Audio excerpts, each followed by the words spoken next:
Nothing might have ever made you cry, but this innocent looking vegetable has surely turned you into an emotional wreck before. I mean, look at it.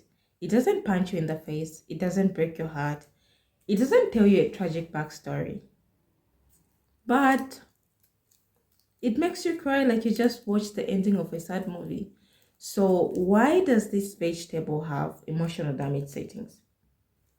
Today at Chemicals and Arts, we're diving into the chemistry of why onions make you cry, what actually happens when you cut an onion, what chemical weapon it releases, and why it hurts your eyes. So let's dive into it.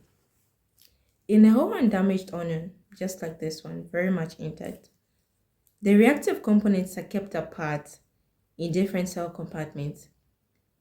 Propanol cysteine sulfoxide stays in the cytoplasm where it's naturally stored, and the enzyme adenine stays in the vacuole.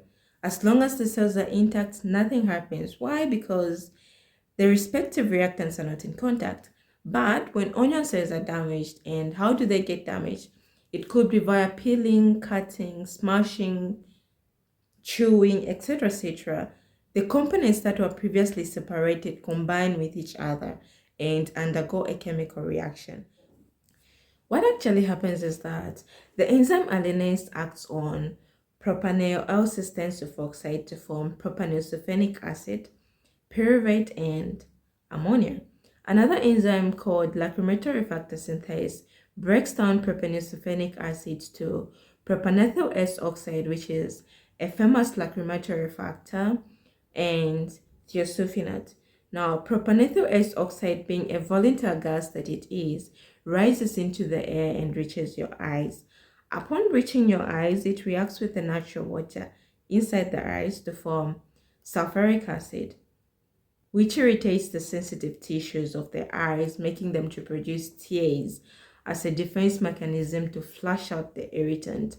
So you end up crying. Like, it disturbs the tissues. It's so disturbing. You feel uncomfortable. You start crying to clean it up. It's kind of automatic actually. You can't control it. So onions are not trying to hate you. They're actually defending themselves.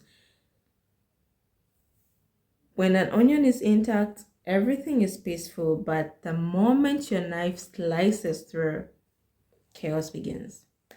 Next time you cry while chopping an onion, remember it's not emotional damage, it's pure chemistry.